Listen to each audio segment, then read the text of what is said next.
అఖిల భారత విద్యార్థి పరిషత్ డిమాండ్ చేస్తుంది ఏంటంటే విద్యార్థులకు సలుగాల పరిస్థితి లేదు కాబట్టిగా మీరు చూసుకోవాల్సింది ఏంటంటే స్కూల్స్ తెలంగాణ రాష్ట్రంలో నెల రోజులైనా కూడా ఈ రోజు విద్యార్థులకు జరిగిన అన్యాయం ఆ రోజు ప్రజాప్రభుత్వం తెలంగాణ ముఖ్యమంత్రి రేవంత్ రెడ్డి ఈ రోజు ప్రజాప్రభుత్వం అయింది నడి రోడ్డు మీద విద్యార్థులను న్యాయం గురించి అడిగితే లాఠీ చార్జులు పోలీసులతో కొట్టించు ఎంతవరకు కరెక్ట్ విద్యార్థులకు మౌలిక సదుపాయాలు కల్పించాలి ప్రభుత్వంలో ఈ రోజు విద్యార్థులకు జ్ఞానమైన భోజనం పెట్టాలి ఫీజు నియంత్రణ చట్టం తేవాలి మెగా డిఎస్సీ అమలు చేయాలని అడగడం తప్ప విద్యార్థులు ఒకటే కోరుకుంటారు ప్రజాప్రభుత్వం అయినా నువ్వు విద్యార్థులకు ఏం చేస్తున్నావు కోరుకుంటారు వెంటనే ఒక రేవంత్ రెడ్డి తెలంగాణ రాష్ట్రంలో విద్యాశాఖ మంత్రి నియమించాలి ఫీజు నియంత్రణ చట్టం అమలు చేయాలి ప్రైవేట్ కార్పొరేట్ విద్యా సంస్థల్ని తెలంగాణ నుండి తరిమి కొట్టాలని ఏబీపీ డిమాండ్ చేస్తుంది బరాబర్ విద్యార్థుల భవిష్యత్తు కార్యక్రమాలు మెగా డిఎస్సీ అని 25,000 పోస్టులు ఉన్నాయని ఒక తెలంగాణ రాష్ట్ర ముఖ్యమంత్రి ఈ ఒక్క పోస్టు కూడా దరఖాస్తు చేయాలి ఈ రోజు కూడా ప్రభుత్వ బలలో 1 ఉపాధ్యాయుడు 8,000 బలలో ఏ విధంగా విద్యాభ్యాసం కొనసాగుతుంది ప్రైవేట్ కార్పొరేట్ వ్యవస్థ పోవాలంటే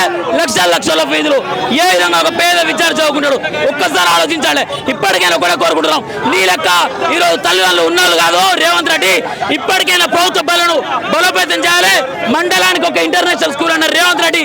మండలానికి ఒక ఇంటర్నేషనల్ స్కూల్ అమలు చేయాలి ఫీజు నియంత్రణ చట్టం తేవాలి ప్రభుత్వ బలం బలోపేతం చేయాలని ఏబీపీ డిమాండ్ చేస్తుంది ఈ రోజు అఖిల భారతీయ విద్యార్థి పరిషత్ ఆధ్వర్యంలో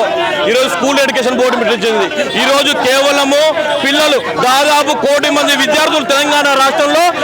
సర్కారు పాఠశాలలో కార్పొరేట్లో చదువుతున్నారు వీళ్లకు నిర్లక్ష్యమైన విద్య ఈ రోజు అందించడం చాలా ఘోరము ఇప్పటికైనా సర్కారు పాఠశాలలు ప్రారంభమై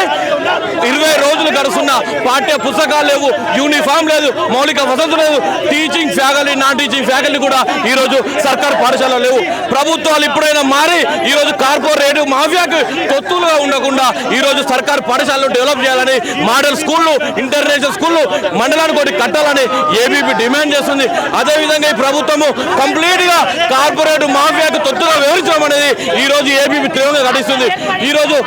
శవాల మీద పేరెంట్స్ ఫ్యామిలీ పైన శవాల మీద పైసలు ఏర్పడడం అనేది ఈ ప్రభుత్వమే అనిపిస్తుంది మరొకటి కాదు ఇప్పటికైనా రేవంత్ రెడ్డి నువ్వు మారకపోతే రానున్న రోజులలో నిన్ను గద్దె దింపేదాకా ఏబీపీ ఊరుకోదని తెలియజేస్తున్న ఖబర్దార్ రేవంత్ రెడ్డి ఈ రోజు విద్య మీద వ్యతిరేకత అనేది స్పష్టంగా అవడానికి ఉదాహరణ ఈ రోజు విద్యాశాఖ మంత్రి లేకపోవడం ఈ రోజు కేవలం కార్పొరేట్ మాఫియా పైన పైసలు సంపాదించడానికే తప్ప మరొకటి కాదని తెలియజేస్తున్నాం ఇప్పటికైనా వెంటనే ఈ రోజు ఎడ్యుకేషన్ మినిస్టర్ ని పెట్టాలని ఏబీపీ డిమాండ్ చేస్తుంది ఈ రోజు ఏబీవీపీ ఆధ్వర్యంలో స్కూల్ ఎడ్యుకేషన్ కమిషనర్ ఆఫీస్ ముట్టడి చేయడం జరుగుతుంది ఎందుకంటే ప్రభుత్వ పాఠశాలలో ప్రారంభమై 10 రోజులు గడుస్తున్నా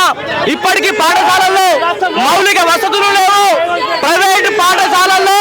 అధిక ఫీజులు వసూలు చేస్తున్నా అరికేటటువంటి మెకానిజము ఈ రాష్ట్ర ప్రభుత్వం దగ్గర లేదు ప్రైవేట్ కార్పొరేట్లతో కుమ్మక్కై కాంగ్రెస్ ప్రభుత్వము పేద తల్లిదండ్రుల దగ్గర లక్షలాది ఫీజులు వసూలని చెప్పి మేము డిమాండ్ చేస్తా ఉన్నాం తొందరగా ఏదైతే అమ్మ ఆదర్శ పాఠశాలతోటి హడావిడి చేసిన సీఎం ప్రభుత్వ పాఠశాలల్లో వెంటనే మౌలిక వసతులు కల్పించాలని చెప్పేసి మేము డిమాండ్ చేస్తా ఉన్నాం ప్రభుత్వ పాఠశాలలో కనీస వసతి ఇవ్వలేని స్థితిలో ఈ తెలంగాణ రాష్ట్ర ప్రభుత్వం అనేది ప్రైవేట్ కార్పొరేట్ సెక్టర్ కాలేజీలతోని స్కూళ్లతోని కుమ్మకై ఆ డబ్బులకి ఆ డిఓలు ఎంఈలు అమ్ముడిపోయి తెలంగాణ రాష్ట్ర ప్రజలను నిమ్మకు వివరిస్తా ఉన్నారు తెలంగాణ రాష్ట్ర ప్రజలు దీన్ని అంగీకరించట్లేరు ప్రభుత్వం కూడా విద్యార్థి పట్ల అట్లే నిర్లక్ష్యం చేస్తుంది ఏదైతే ప్రభుత్వ పాఠశాలలో చదువుకుంటున్నటువంటి విద్యార్థులకు కనీస మౌలిక వసతులు లేకపోవడం సిగ్గుచేటు ప్రభుత్వం ఏర్పడి 6 నెలలు గడుస్తున్నప్పటికీ కూడా విద్యాశాఖ మంత్రి నియమించుకోకపోవడం సిగ్గుచేటు అట్లాగే స్కూల్ స్టార్ట్ అయ్యి ఇన్ని రోజులు అవుతున్నప్పటికీ కూడా మౌలిక వసతులు లేక ఎంతో మంది విద్యార్థులు ఇబ్బందులకు గురవుతున్నారు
అఖిల భారత విద్యార్థి పరిషత్ ఈ స్కూల్స్ పరిస్థితి ఎలా ఉందంటే గవర్నమెంట్ స్కూళ్ళకి ప్రైవేట్ యాజమాన్యానికి కొమ్ము కాస్తూ పనిచేస్తున్నటువంటి ఈ కాంగ్రెస్ ప్రభుత్వం, ఈ రేవంత్ రెడ్డి ప్రభుత్వం వెంటనే వారిని శిక్షించాలి. గవర్నమెంట్ లో నాన్ టీచింగ్ ఫ్యాకల్టీని వెంటనే భర్తీ చేయాలని చెప్పి అఖిల భారత విద్యార్థి పరిషత్ తెలుస్తుంది. లేని ఎడలాన్ని ప్రైవేట్ భవన్ ముట్టడానికి దానికి వెనకాల అడుగులు